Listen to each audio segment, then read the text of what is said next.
amigos telespectadores da Rede Vida de Televisão e do programa Páginas Difíceis da Bíblia. Com a graça de Deus e a sua permissão, nós estamos aqui todos os domingos.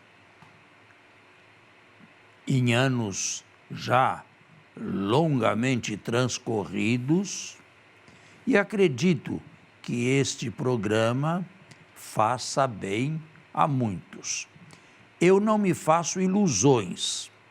Não é um programa, digamos, que atraia uma grandíssima plateia devido ao seu nível de explicação.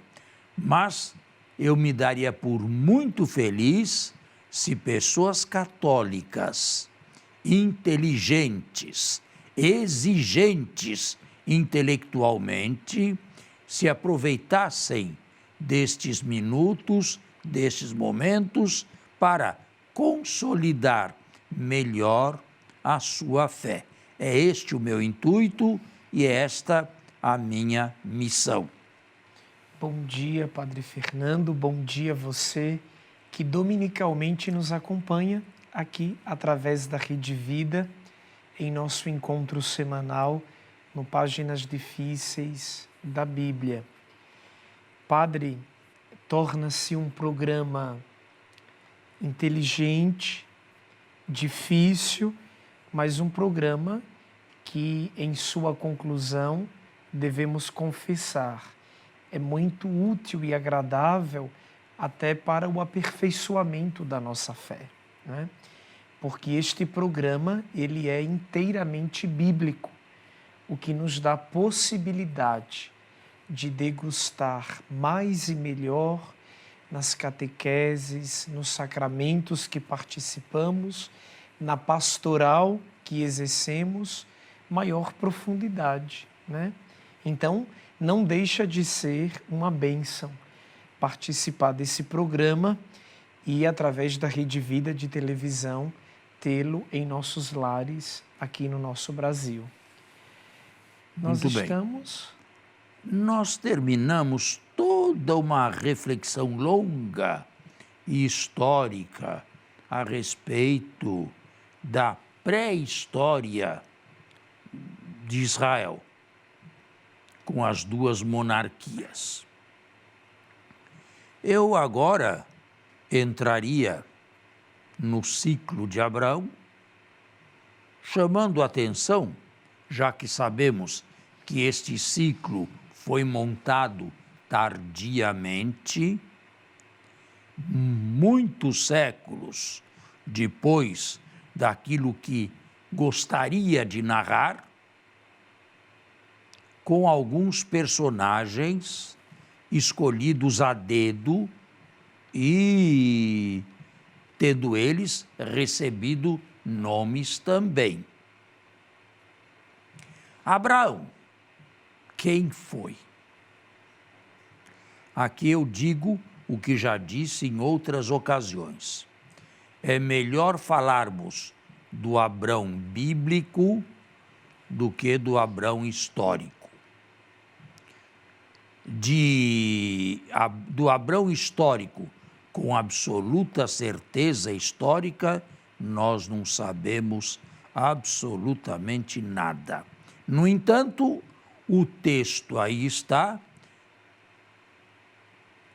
os diversos pedaços que o compõem estão aí, e isto pode levar um estudioso a examinar aquele texto sem a preocupação de saber se foi verídico, se realmente se deu ou não, saboreando o texto enquanto texto e fazendo a abstração da história. A sua composição, eu já cheguei a dizer em programas anteriores, foi bem tardia, no exílio ou após o exílio, sobretudo.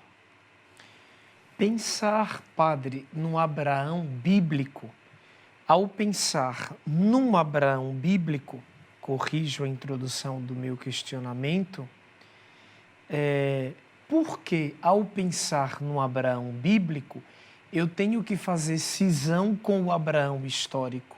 Afinal Porque de do Abraão contas, histórico, o que se pode dizer com certeza? porque, afinal de contas, a Bíblia não deve ser entendida como literatura?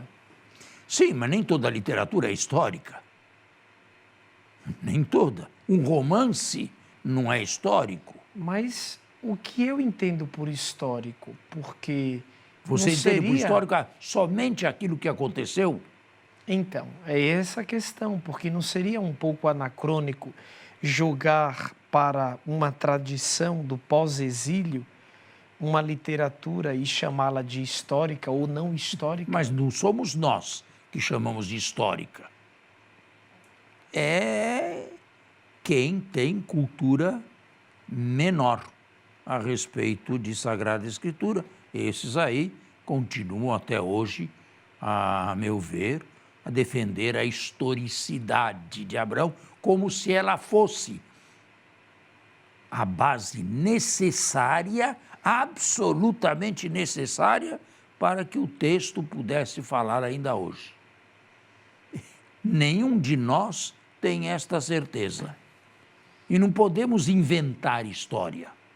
Ou nós temos que provar, e nós provamos, ou então nada. Mas veja, os ciclos patriarcais se movem como se somente os patriarcas existissem no mundo.